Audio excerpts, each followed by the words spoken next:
2024 మే నెల 1వ తారీఖు నుండి 15వ తారీఖు వరకు కన్యా రాశి ఫలితాలు. కన్యా మిథునయోర్ బుధ. ఉత్తరా నక్షత్రం 2, 3, 4 పాదాలు. హస్త 1, 2, 3, 4 పాదాలు. చిత్త 1, 2 పాదాలు కలిసి కన్యా రాశి అయింది. కన్యా మిథునయోర్ బుధ. కన్యా మిథునాలకి బుధుడు అధిపతి. అటువంటి బుధుడు సప్తమంలో ఉన్నాడు. ఈ సప్తమంలో ఉండి కన్యా లగ్నాన్ని చూస్తున్నాడు. అది పూర్తిగా సేఫ్, మంచిది. ఎన్ని గ్రహాలు చెడుగా ఉన్నా కూడా అన్నింటినీ రక్షించడానికి చాలా జాగ్రత్తగా బుధుడు ఉన్నాడు అని చెప్పాలి. తర్వాత ఈ రాశికి 4 గ్రహాలు బాగున్నాయి. ఈ 4 గ్రహాలు ఏమిటా అంటే రవి, బుధుడు, శుక్రుడు, గురువు. 4 గ్రహాలు బాగున్నాయి. శని స్వక్షేత్రంలో 6ంట ఉన్నటువంటి శని ఆల్రౌండర్.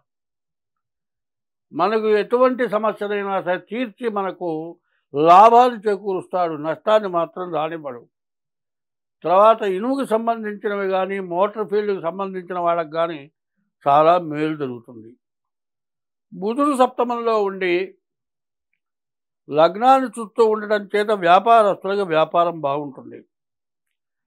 తర్వాత శుక్రుడు కూడా బాగుండటం చేత వివాహాది శుభకార్యాలు చేయడానికి కానీ భార్యాభర్తలకు ఇంతకుముందు ఏదైనా సమస్యలు ఉన్నా సమస్యలు పోయి బాగుండటానికి కానీ, మీకు ఏదైనా ఇల్లు కొనుక్కోవాలంటే ఇల్లు కొనుక్కుంటానికి కానీ, ఇంటికి సంబంధించిన గృహానికి సంబంధించిన వస్తువులు కొనుక్కుంటానికి కానీ అన్ని విధాలా బాగుంటుంది.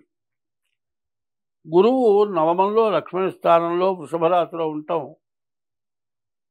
గురువు వల్ల విద్య బాగుంటుంది, విదేశీ యానానికి వెళ్ళటానికి బాగుంటుంది, విదేశంలో ఉద్యోగం రావటానికి బాగుంటుంది, విదేశంలో ఉద్యోగం చేసేటువంటి వాళ్ళకి ప్రమోషన్ రావటానికి చాలా బాగుంటుంది. 4 గ్రహాలు బాగున్నాయి. అయితే ఏం చెప్పారంటే ఏ వస్తువైనా పట్టుకెళ్ళాలంటే 4 చెరుగులు కావాలట. ఒక చెరుగు వదిలేస్తే మొత్తం కింద పోతాయి. ఓ దాంట్లో పోసుకొని మూటగట్టుగా కల్లా 4 చెంగులు పట్టుకొని కనుక బయలుదేరితే వస్తువు ఇంటి దాకా చేరుతుంది.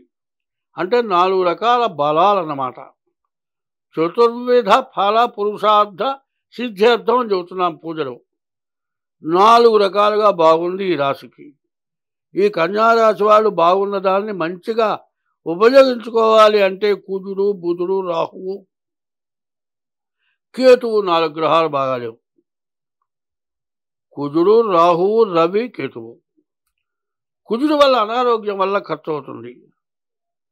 రాహువు వల్ల ఎవరికైనా డబ్బు ఇచ్చి పగ వస్తుంది. రవి వల్ల చేసే వృత్తిలో ఇబ్బందులు వస్తాయి. కేతువు వల్ల మరి ఎవరన్నా పలకరిస్తే దాంతో కూడా తగాదాలు వస్తాయి. ఈ సమస్యల నుంచి బయటపడాలి అంటే రాహువుకి 18,000 జపం చేయించుకొని మినుగులు దానం ఇవ్వండి. కుజుడికి 7,000 జపం చేయించుకొని కందులు దానం ఇవ్వండి. రవికి 6,000 జపం చేయించుకొని గోధుమలు దానం ఇవ్వండి.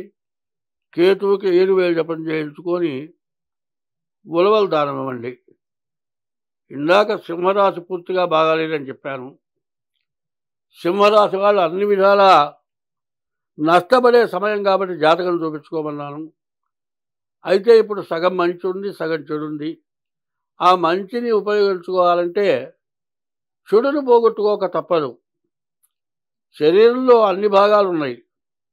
కాళ్ళు 2, చేతులు 2, చెవులు 2, కళ్ళు 2, ముక్కులు 2, నోరు 9 భాగాలు.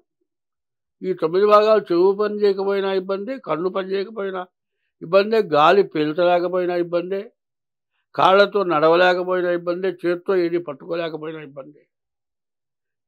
4 రకాలు బాగుండకపోతే ఏంటని అడిగే వాళ్ళకి సమాధానం కోసం ఈ మాట చెబుతున్నా.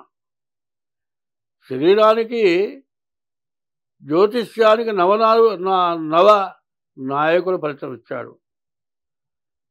ప్రతి జీవరాశికి 9 రంధ్రాలు ఇచ్చాడు.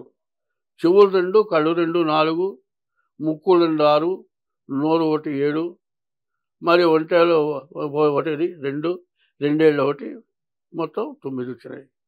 ఈ 9 రంధ్రాల్లో ఏది పని చేయకపోయినా ఇబ్బందే.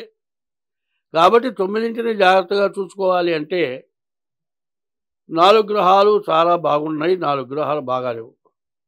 దానికి తగిన శాంతి చేసుకోవడం చాలా అవసరం.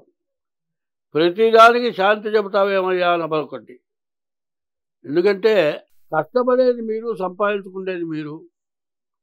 ఆ కష్టపడిన దాన్ని చేయి జారిపోకుండా ఉండాలి. ఎట్లా ఉంటుందంటే ఎదురింటో వాళ్ళకి డబ్బులు ఇవ్వాలండి. ఒక ₹1,00,000 చేతపట్టుకున్నాం ఎదురింటో ఇద్దామని, ఈ గుప్పెడు ఇట్లాగే ఉంటుంది. ఎదురింటికి వెళ్ళే లోపల మధ్యలో జారిపోతాయి, ₹1,00,000 పోతాయి. గుప్పెడు మాత్రం గుప్పెడుగానే ఉంటుంది. అక్కడికి పోయి తెరిచి చూస్తే గుప్పెట్లో ఏముండదు. ఏమిట్రా ఇంత ఏదో పని చేశాను, ఇంత మతిపోయింది ఏంది అంటే ఇది నీ పని కాదు. నీకున్న గ్రహాలు ప్రతికూలం అవటమే కారణం.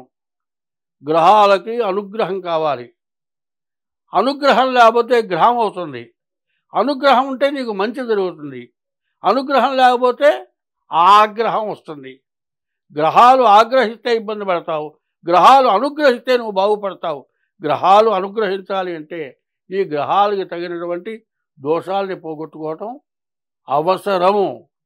ఇందాక కూడా చెప్పా, పొద్దునుంచి సాయంత్రం దాకా నువ్వు చేసే వృత్తి చేస్తావు, దాంట్లో ఆదాయం లేకపోయినా దాన్నే పట్టుకొని వేలాడతావు. అన్నిటితో పాటు ఒకటి నీ గ్రహస్థితి అనేది ఆలోచించుకోవాలి. ఆగామి, సంచిత, ప్రారబ్ధాలని 4 రకాలు ఉన్నాయి. నీవు పోయిన జన్మలో చేసుకున్న కర్మం, నిన్ను కన్నవాడు చేసినటువంటి పాపం, నువ్వు ఈ జన్మలో చేసుకున్నటువంటి పాపం, నీకు పుట్టిన సంతానం చేసినటువంటి పాపం, ఇవన్నీ కూడా నువ్వు అనుభవించక తప్పదు.